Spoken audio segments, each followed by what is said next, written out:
Brutal. That is right. That's a great show. Dude, it is. I like that one.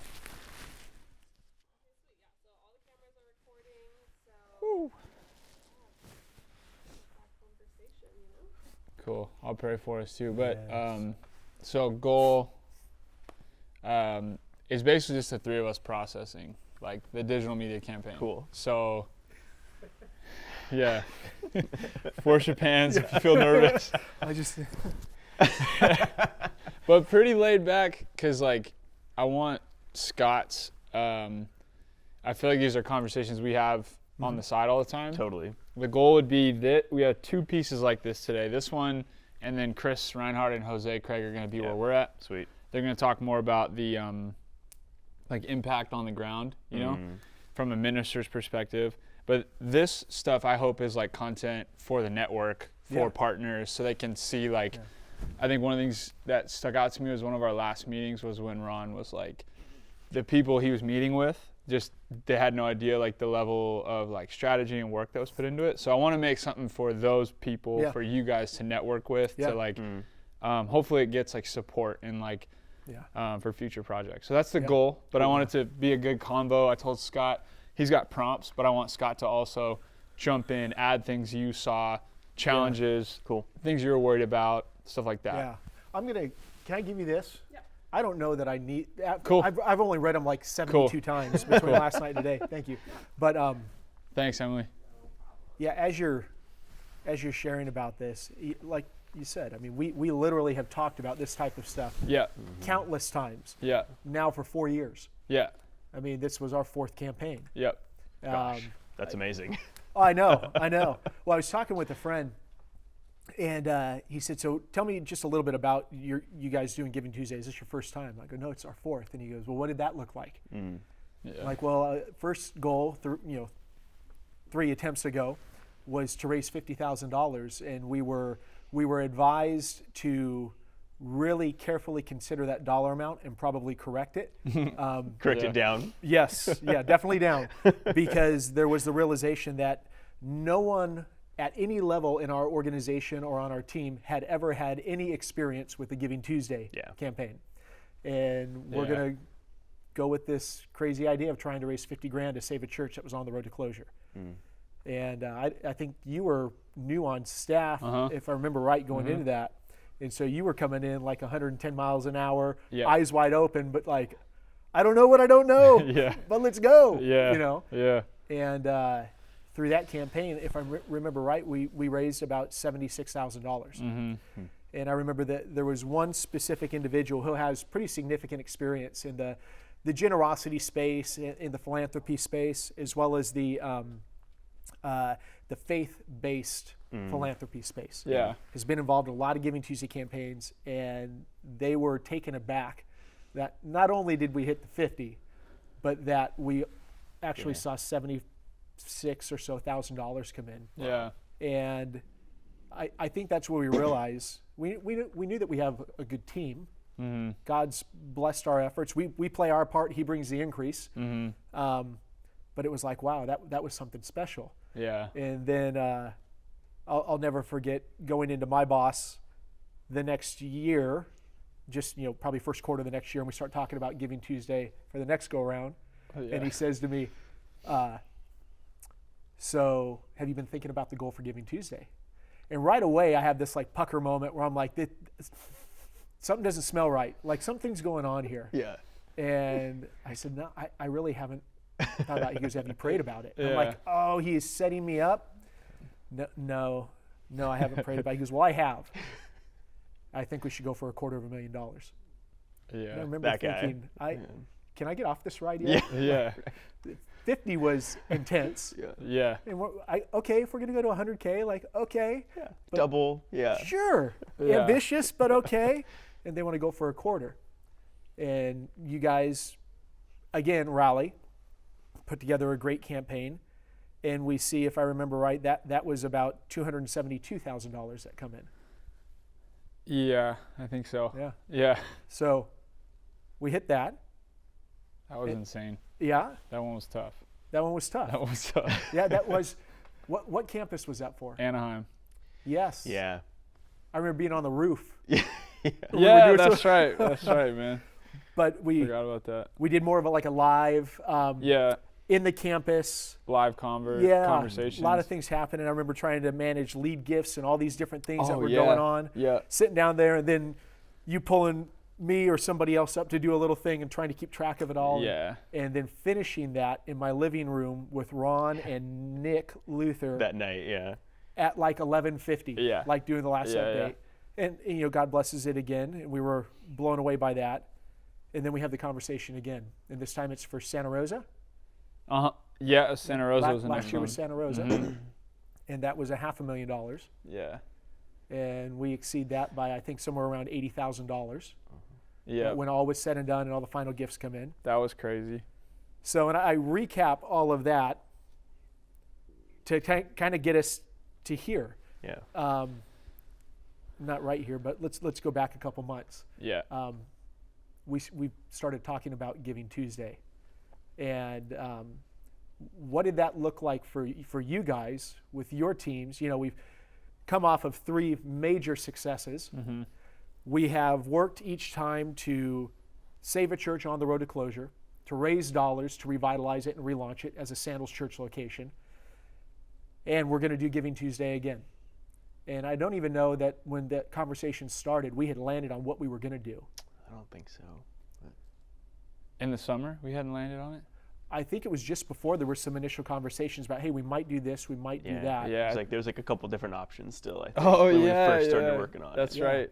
Yeah. Sheesh, man. So from your Yeah. perspective, Zach, and maybe for the benefit of those that are checking this out, your role Yeah. with the ministry, with the organization, Yeah. first. Totally. My name's Zach. I get to oversee our digital media and technology teams here. So I get to work with wonderful folks like Mike and Scott to do all kinds of fun, nerdy stuff.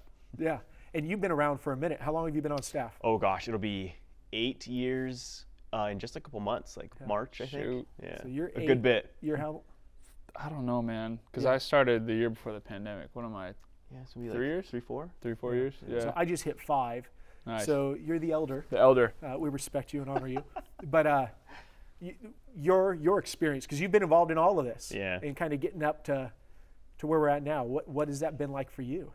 Yeah, I think it's been pretty interesting. When you think about Giving Tuesday, you don't maybe naturally think about churches in the mix there, Sure. raising money. And so I think we've always been a little bit hesitant to really lean into that. Yeah. Especially when we're raising money for campuses or other things like that. We've had a lot of great successes, and I think we've found ways to connect with people to get that message across and raise money like that. And for us, it's been a really big learning curve. I don't have a big fundraising background, and so for us, it's been very interesting. I feel like every year we start earlier and we learn so much along the way. Yeah. I think that was one of the things that was exciting this year too. The teen center is a little bit different from anything else we've done in the past. Yeah. A ton of learning. There's the difference between raising money to build something versus raising money to sell something. We have to sell this to raise the money, Yeah. so that we can build it. Mm-hmm. And so there was just a lot of interesting things I think this time around that were pretty different.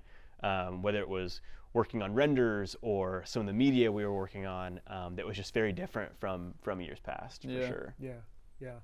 I think too, you talk about a church engaging in Giving Tuesday, and I think that's one of the elements in this that has helped us get on a trajectory for success. Is that this wasn't Sandals Church striving to do this. It is, but it isn't. Yeah. Being that we have a separate 501c3, a separate nonprofit, who's being committed to developing the next generation of leaders and has been committed to helping churches experiencing seasons of challenge.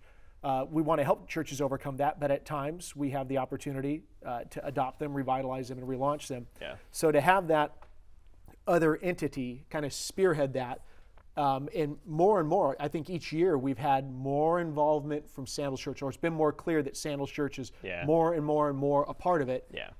Ultimately getting to this year where Sandals Church was deeply involved in every aspect of it. It wasn't just the foundation. Yeah.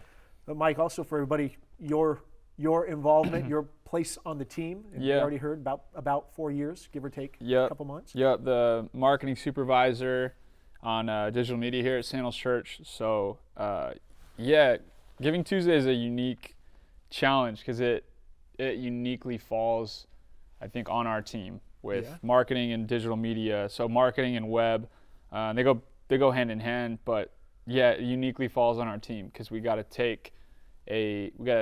first we got to find a story, then we got to craft it, then we got to figure out where to put it, and then we got to send it out to people, and we got to network with it. So we feel it every year, man. Like we feel the pressure, but the inspiration, I think, too. Like what could happen if we hit this? Like with Anaheim, and that usually comes when we start exploring the story opportunities. Sure. So I remember with Anaheim, specifically, just kind of understanding where the city was at, and being like, wow, there's a really big international community here. Like there's even a lot of refugee needs in the city, and we were like, yo, if we raise the money and we can start a campus here, help this church put new life into it, like, man, we could see that happen. So that inspiration kind of drives us because it's a challenging campaign. And then this year, the teen center was just like,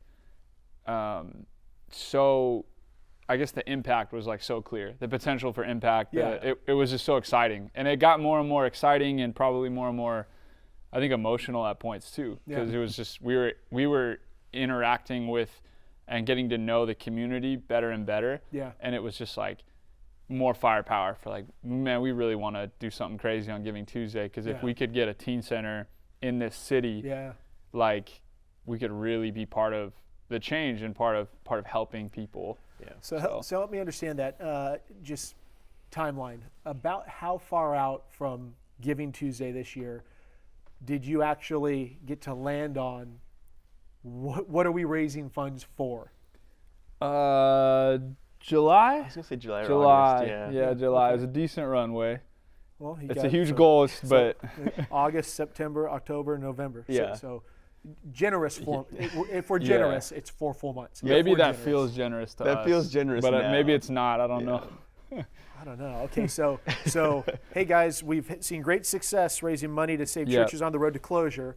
We've had great campaigns, but we're not going to do that this year. We're going to try something new, and we're going to have the largest goal we've ever had. And you have 4 months to build everything and execute. Yeah. I don't know if it's just that. I don't know that we do a lot. Like our team's very busy, but 4 months felt. You're pretty stoked with it. We're stoked and stressed. So it always takes the stress doesn't go away. But for some reason, it's a slow burn too. It's like it always starts off, and you're kind of like, oh yeah, this is great. But then it gets down to we're getting started so early. We have September. So much time. We move fast here, man. I think that's like the Sandals Church DNA that's in the ROGO Foundation. I think it's entrepreneurial. It's like that's kind of our leadership, the guys who started this place. So I think you see that still in our staff. So I guess 4 months felt like good, but I think it's that. To your point, I agree with that, and I think it's the talent that the Lord has drawn to this place, and the conscious decision by those who are a part of the team to steward their talent and their time well in their lane, allowing you guys, like, I can't do what you do, I don't understand what you do, but I trust you guys to do what you need to do, and you guys were able to work together with your entire team and once again create something very special, unique, that was able to cast vision and help people see the potential part they could play in making this happen. Understanding that without you, this can't happen. And they chose to take that step to be a part of it. All the while, there's many other people in their lane doing what they need to do. And I think, ultimately God bless that again, because we're all pushing forward towards the same goal, stewarding well our time and our talent. But what did those initial conversations look like? So you find out it's the teen center. You got about 4 months. What happens? What does that actually look like? Gosh. I mean, I think one of the benefits to kind of what we've done, like something like Giving Tuesday, I think it's really beneficial to have like a specific goal or thing that you're raising money for, like not just maybe like an overall vision or mission. So if it's like, like I believe that we need more churches and better churches. So whether it's raising money to revitalize a church or whether it's raising money for a teen center, I think that like having that specific goal is really important. I think a lot of it for us is just really trying to develop the vision for like what it should be. Yeah. Like, and especially early on, like it's really like, what's the story we're trying to tell? Who will that benefit? Like, who are the partners? Who are the people in that community that really care about that? Like, how can we get those people involved? How can we hear about, like, you know, that in their own words? Like, how can we hear from them about like why this would be beneficial, or you know, what we should be doing? So I think a lot of it initially is like a lot of vision. Like, what exactly should this campaign look like? Yeah, it seems like every year we're trying to craft a story. So whatever we've been told, this is what we're going to get after. We always, I think, internally call it the pitch. What's the pitch? Like, how do I pitch this to someone? So we're trying to figure out, we know what we're raising money for. How do I bring someone into this? How do I communicate its value? How do I communicate the need? So those are often our earliest conversations. Those are tough, man, because sometimes they don't go anywhere. It's so and nebulous. So you're like, I don't know, like we're not getting anywhere. It takes, I think maybe this campaign uniquely, it takes a lot of endurance, because I think we've learned fourth time that you just got to keep showing up to those meetings, and eventually we've chipped away at like, oh, that's the story we want to tell. I think part of that too is just working with individuals to really like start to nail down the details. Just because you say teen center, like that could mean a lot of things to a lot of different people. Like, what does that mean? Like, what are we going to be offering? When is that going to be? Like, what are we doing? And so a lot of that is really just kind of working with and trying to develop some of the details about, you know, what is this going to be? Yeah. So you settle on what you think the pitch is. You've chipped away. Yeah. And you think you've got this thing here. What does it look like to go to the key stakeholders and pitch the pitch? Yeah, man, I think once we got the story, I think the way we think about it is like, what do we need to make so that people can get the story? Yeah. So, and then the unique thing about this year was, what do we need to make, and then how do we actually connect with San Bernardino? So I think that's one of the other things is like, the last few years we had a goal, we had an initiative, but we had the church, so it was more just like telling our network of like, we want to revitalize this church, so we want to turn this thing around and start a whole new ministry and local church, presence here. So with this project, however, it was so important that the community, like that we knew the community and that we were showing up for the community, and it was organic, because I think that was the difference, was like, in a very real way, San Bernardino's got just some incredible community leaders, and it's a city where like people are they're dedicated to it. Like they're dedicated to it through the bad times and the good times. And so like we were also conscious of like, okay, we need to make things to tell people about it, but we need to be there. So that was the two pieces. So like our content lead, McKay Vandenberg, one morning, me and him just go to a Chamber of Commerce meeting in San Bernardino, because we're just like, we need to meet people and tell them we can't just make a PSA and send it out. We need to be here. Like people need to know. So we began to meet people, and even filming for our vision video and hero video, we would find ourselves out at local food spots, and people would ask what we were filming about, and we would tell them about the teen center. And everyone was getting excited, and they would ask questions. So it was things like that. So that's really the next step. I think is always what do we need to make, whether that's graphics or videos or podcasts or media, or maybe it's presentations at a local level, whatever that looks like. But the other element this year, which Zach was always focused on too, was like, who do we connect with here? Where's if it's an influencer, we didn't land on really too many influencers. We landed with community leaders who bought in. But at first we were looking at, I think, hip hop artists, people who had big Facebook pages in the city, anything we could do just to be like, hey, we have this idea, we just want to connect. That idea of chipping away at all. Yeah, so that was a unique experience this year. There's something that I don't want to skip past. You work in this little bubble, you ideate in this little bubble. It's all these people who are really close to the project. You're all working blood, sweat, tears, arguments, throwing things, whatever it is, to get to the pitch, the thing. You think this is great. Maybe it is, maybe it isn't. But you guys went out into the community and people started asking questions. And, on my end, I don't do what you guys do. I have a part to play. And on my end, I'm connecting with people who have interest in capacity. I believe that they do, so I approach them, or I already know that they do. I want to see if they actually have interest in this thing, and I'm talking to them, and I see, do they actually have interest and they have capacity?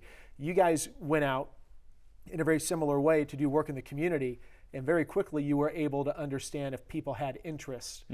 Was this thing that you think is a great idea, is it really a great idea? This thing that I think will move people, will it actually cause them to stop and want to talk to us about what we're doing and learn more? And what you found out was this idea of the teen center and across the board. Yeah.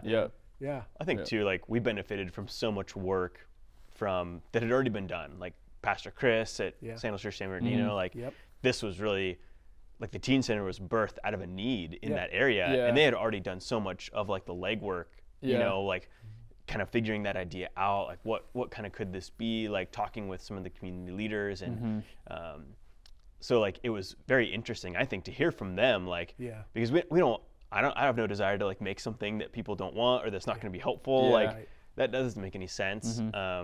So it was really great to hear from him. It's like, like this is what the community needs, and hearing from the local and community leaders, like people from the school board or city council, like this is what the city needs, and that's something that we can take and run with. Totally. And like you think about it, for the ROGO Foundation specifically, when it comes to church revitalization, so this project is like what happens when the local church is filled with people and they are living on the mission God's given them, right? So this is like, because San Bernardino was a revitalization project. It was a church that was about to close, and ROGO Foundation, Sandals Church come together and say, hey, let's do something together. Let's chart a new future.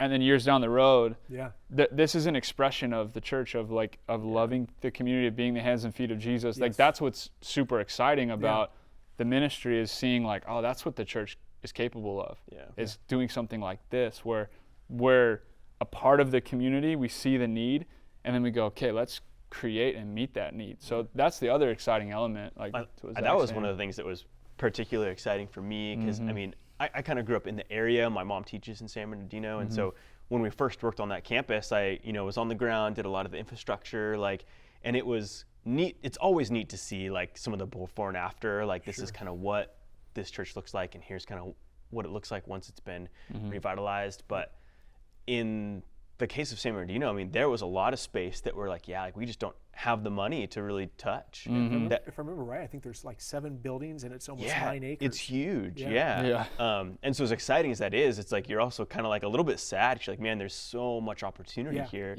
But then to come back several years later and be like, you know what, like, now it's time to really use this space for the community. That was something for me that was really exciting. So tell me, you've got the story, you've got the pitch, you know it lands with the community.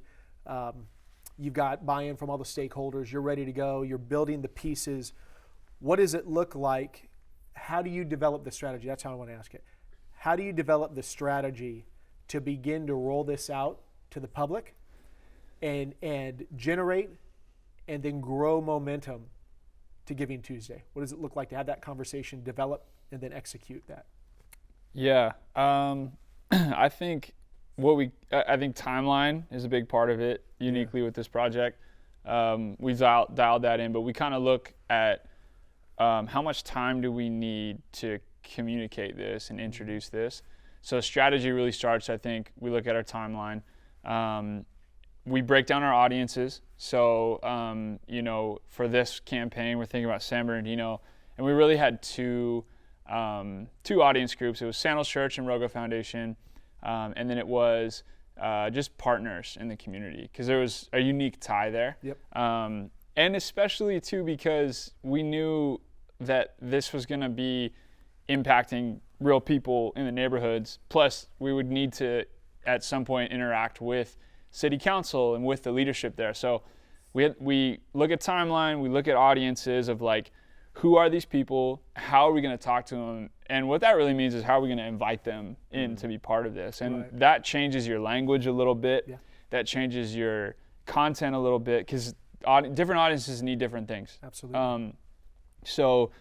Timeline, audiences. And then I think we get to the fun part, which is the media. I think that's what I get excited about. Yeah. I think you get excited about it too.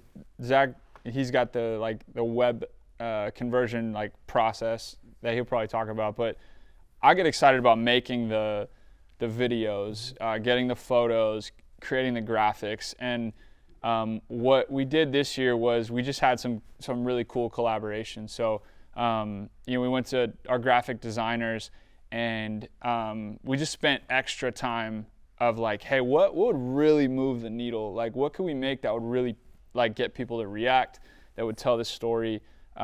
We spent more time on that stuff. We were more thoughtful with the design. If you look at our Giving Tuesday artwork, we actually switched the color palette this year. That was unique. We were trying to catch people's attention. We were thinking about how to get them excited about a project like this. So we spent time where I would bring hey, here's our story, here's our pitch, here's our audiences.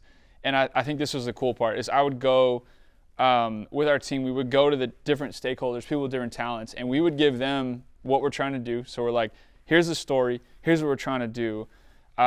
What do you guys think? Yeah. And I think that was a cool part this year of I don't need to be in control of the graphic design elements, but I need to activate our designers who are gifted and talented. Yeah. So how do I activate them to make the best stuff possible? So my job as the marketing guys, I paint the picture of who they're talking to. Right. I paint the picture of where is this going, and I tell them about the story, right? Yep. Then we had some incredible videography work this year, and that was a team of people that would just we'd get together and we'd chase down interviews. So again, it was I think my role was zoomed out, and I think it was a good lesson in collaboration, because there's people on our team.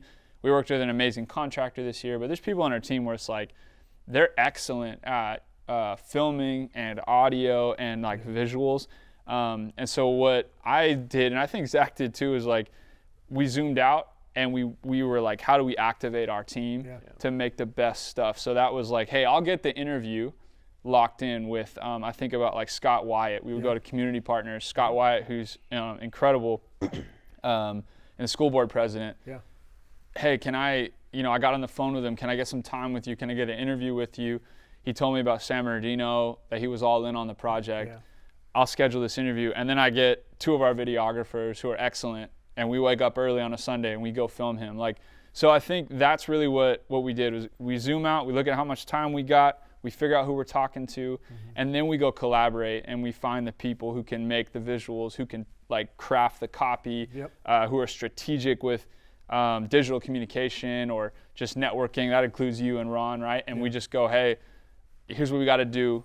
Let's tap into your expertise. So collaboration's key on this type of project. So I think we did a couple of things maybe a little bit different this year too. I felt we really focused on quality. But in the past, maybe we focused a little bit more on quantity. And so this year I think we were hey, especially with where messaging and social media is at, quality makes a big difference. That's really something we need to nail this year.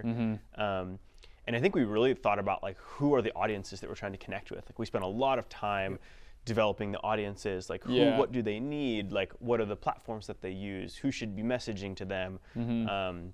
Because coming off the last few years, we did have some goals. We wanted more givers. We were trying to raise more money, but really there was a couple of specific things we were trying to do too. We wanted more larger gifts, and we wanted more smaller gifts. We wanted to be able to activate people who were able to donate smaller gifts and activate people who were able to donate larger gifts. And we're able to do both of those, which is pretty exciting. And I think a lot of that was kind of birthed out of us spending a lot of time talking about the audiences. What do those people need? How do we connect with them? And that's everything from making sure that Scott has everything he needs to making sure that the people who help with our youth and young adult programs have everything that they need. Totally. You talked about more money and more givers. I think it's worthwhile pointing out that as of today, people still are giving to it. Here we are, a week after, but we're at 796,000 and change in. So it jumped up a little bit. And 834 plus unique donors. And if I remember right, at the end of last year, we landed at about 660 unique donors. So we've seen a significant increase in the number of people choosing to give to support. And so I think that's a definite you can connect that to the strategy that was developed and executed on. High points. What was your favorite part of this campaign? Favorite moment? That's really hard. I think I'll give you a specific story.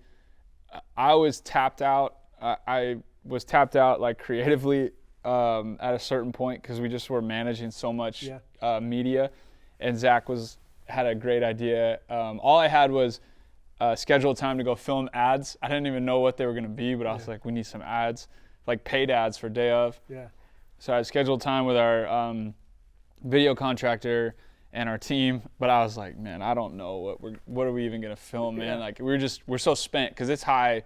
I mean, the email inboxes are absurd during crunch time for Giving Tuesday because we just can't get to stuff. But Zach said, hey, what if you just go and ask people? You can ask parents, you can ask community leaders, or you can ask teenagers. Just ask them in San Bernardino, hey, what would you think about a teen center? So ask young adults, hey, if you had a teen center when you were here, what do you think would have changed? How would that have impacted you?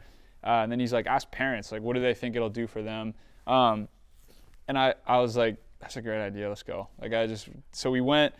We got a bunch of people lined up for interviews, and that was my favorite moment because we were just working with like this amazing church community where people are so bought in to being the church in San Bernardino. And being the church is not just we show up and listen to a sermon and sing. Like, you go to San Bernardino and we give out groceries at the end of services because we care about the families coming through. Like, we're taking care of our families. We're sending them into the week with resource. People, huge community leaders, people who are key stakeholders in the city, they come to Sandals or San Bernardino. So it's an incredible experience. But my favorite part was we're having these great interviews.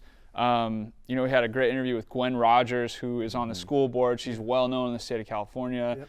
We had interviews with parents that were really moving, who just had a lot of hope for like, man, my kid could be in a better routine and rhythm. We had other leaders, but my favorite was we were trying to get some younger folks like filmed, and I think his name's Rashad, and we connected with Rashad, and we're like, what do you think, man? Like, we went to the campus, and so we would be set up outside to film in between services or whatever, and we're like, hey, can we get an interview with you? And he's kind of like, maybe, we'll see, man, we'll see. And he went and like hung out with his friends. I think he's like 17 or something. And then at the end of the day, I think it was like our last interview, he walked into where we were filming, and I think one of us asked, like, we just said like, what's up to him, and then he was like, my mom says I have to do this ad. And so like he came in and he gave us a great ad, but it was funny because he wasn't mad about it either. It's just, you think of all the things like a mom would tell her son to do at church, and what she told him was, you need to go with those guys and go film an advertisement for them for this teen center. And that was my favorite part. So I love that highlight. I love being with the people, man. I thought, and especially coming off of a pandemic and in a time where we've just like had so restrained, I guess, interaction, healthy interaction with people. This was cool because it's just like, it was like an embodied campaign. We're not just going to sit behind computers and send stuff out. Like, the stuff we made, the things we put out there was from the community. It was from real people. So it changed me, and it also really blessed me for sure. So, I mean, it's always fun. Most Giving Tuesdays, I would imagine, it's fun, especially when you've met the phase 1 goal and you're, maybe you're heading home that night or something, and you're feeling pretty good about maybe where things have landed. I think though that maybe some other high points. I mean, Mike mentioned one where we were really trying to figure out some media pieces.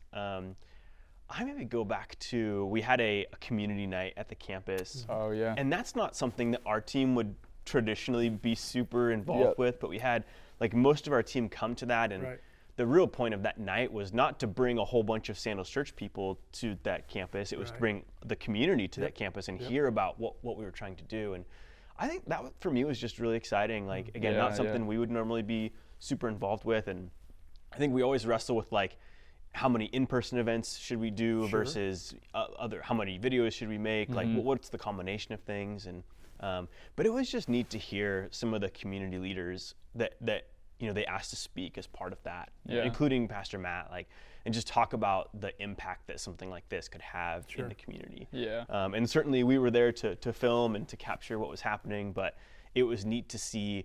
We had renders up on the walls of all the spaces and what they could look like someday if we were to raise the money for the teen center. And so that experience for me was just really cool. I was able to kind of put some more tangible, thoughts and feelings to kind of what we were doing. Yeah. So night of, Yeah. you've done all this work. You've built out your timelines. Uh-huh. You have everything scheduled. You've been dripping it out. Yeah. And if memory serves me right, I think we started off the day, we had about, just over $70,000 that had come in just through the kind of the lead-in promotion. And, 12:01 a.m.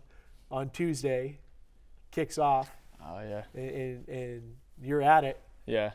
doing all the things. Yeah. Just share a little bit about what does that day look like for you, specific to the strategy being rolled out. What did that day? You're having to balance the excitement and maybe even some concern at times. Yeah. But you still have a job to do. Yeah. So what does that day look like for you? Yeah. In times past, very chaotic and high energy all day. Yeah. And that's a lesson in how our platforms, our digital platforms, our communication platforms change. Sure. That's a lesson in that, because there was a time where we were able to be on our platforms and just send messaging out all day, Constantly.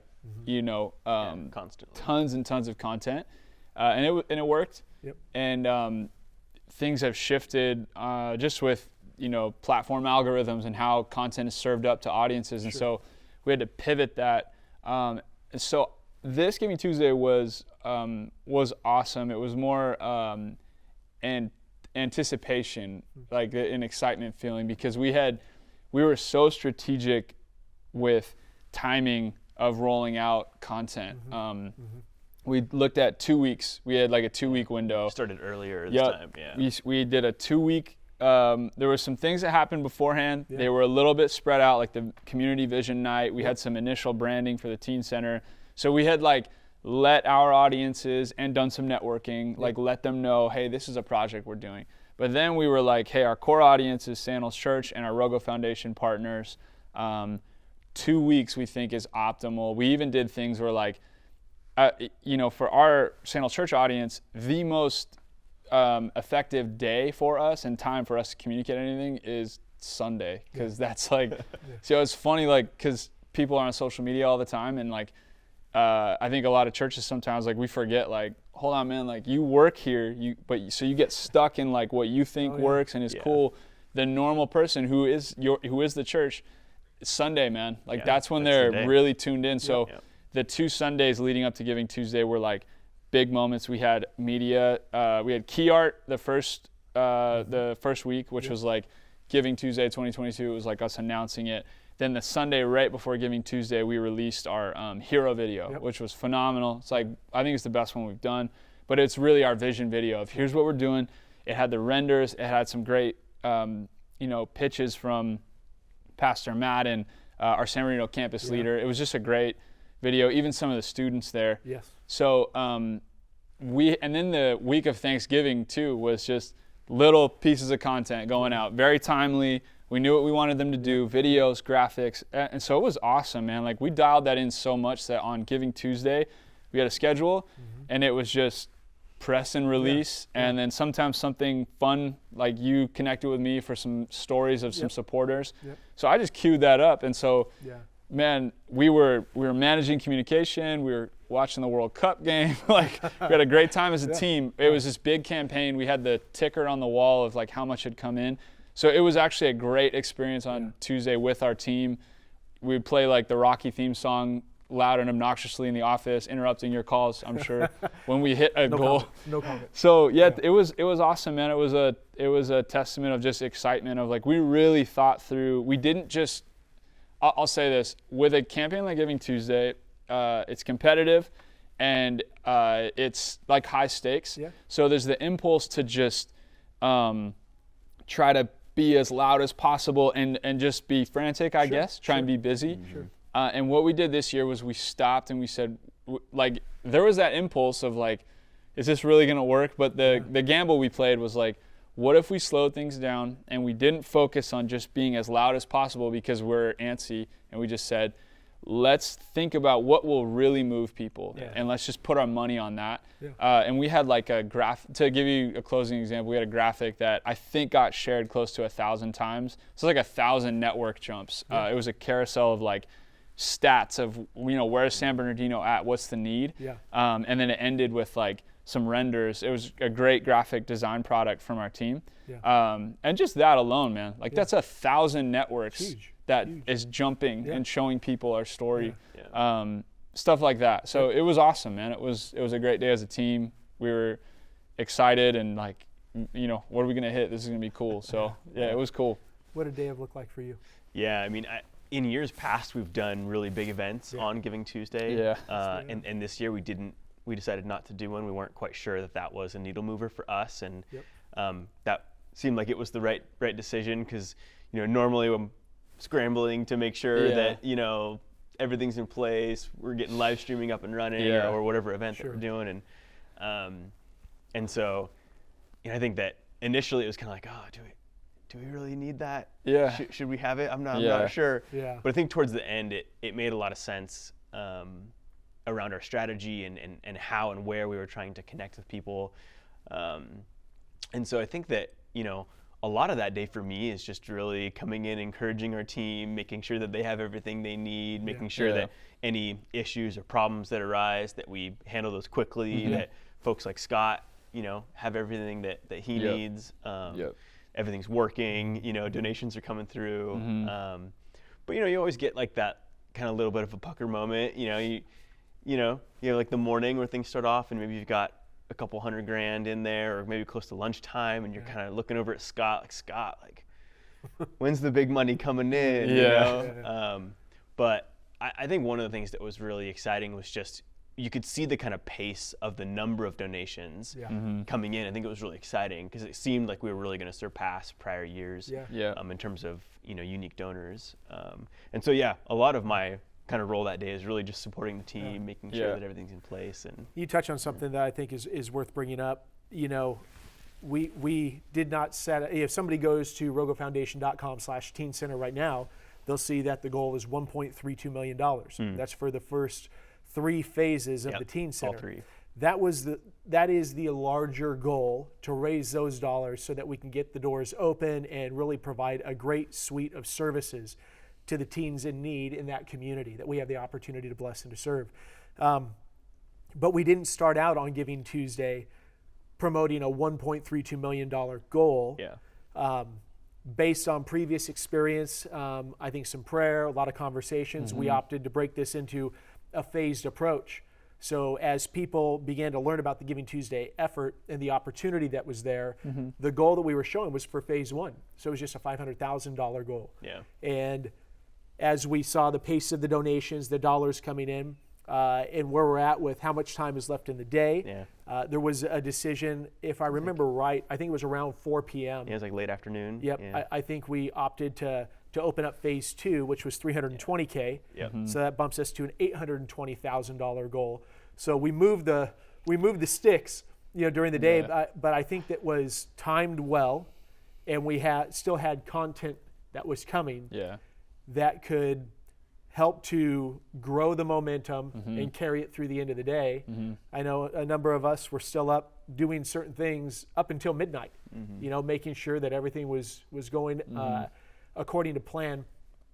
With you guys, what stands out to me this year, I would say more than ever, is measured and methodical.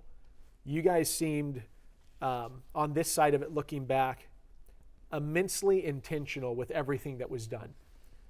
I wouldn't say at any point that I would look back and say that you guys appeared to be winging it or just kind of willy-nilly with what you're doing. You guys had decided what you were going to do, and you stuck to it all the way through. I mean, you and I even had a couple conversations where I'm like, hey, help me understand this. And you would explain it, hey, this is why. And you're like, what do you think? And I'm like, well, I trust you. Yeah. This is your lane. Yeah. But you guys had put a lot of thought into Yeah. what you didn't just make some decisions and run with it. You put a lot of time in researching. Mm-hmm. You came together, you made the decisions, you pulled the trigger on it. Mm-hmm. And I think that is one of many things that the Lord saw, his kids working well together.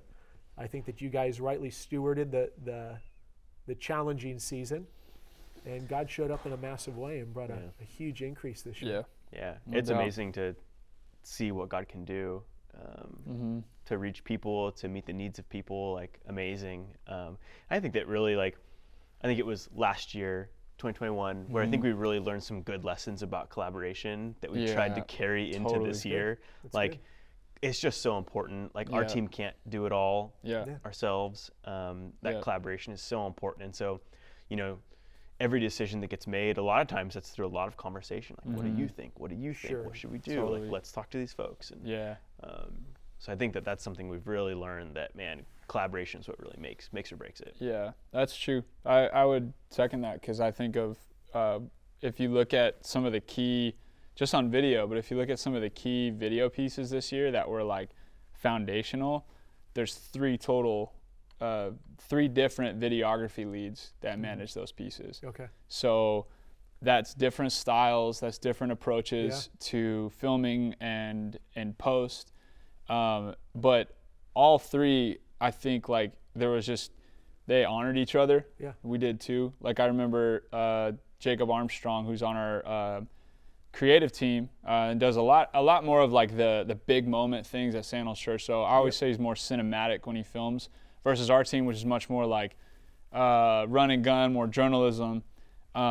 Him just like giving praise and giving flowers to our video lead, Alex Garcia, for an interview he captured with Scott Wyatt. Yeah. Different style. Yes. But I think like what Zach is saying is true, and I think we're only unpacking that now, of like, collaboration was key this year. Yeah. And there was that mutual honor and respect and support. Yep. And cheering on too. Like, when we completed stuff, it was like we would co-sign it and be like, this is phenomenal. that's great. Let's go. So it was cool, and I do think God blesses that type of work and honor to each other. So Yeah. The other part that stands out to me too is to not miss, you know, that the 830 some odd people who chose to be exposed to this content, but they acted on it. Yeah. And, you know, God moved, you know, he blessed the efforts of the team, and he moved through his people. You know, his people chose to pray, his people chose to make connections for us, his people chose to give in support of where they saw him moving. And when all of that happens, you have crazy things like 796,000 to be exact, raised, you know, to build a teen center for youth in San Bernardino. So, man, thank you guys for the hard work and the effort that you guys put in and the strategy that you built. Looking forward to next year. Oh, gosh. To end the video like that. Yeah. Start talking. All right. After this. Yeah.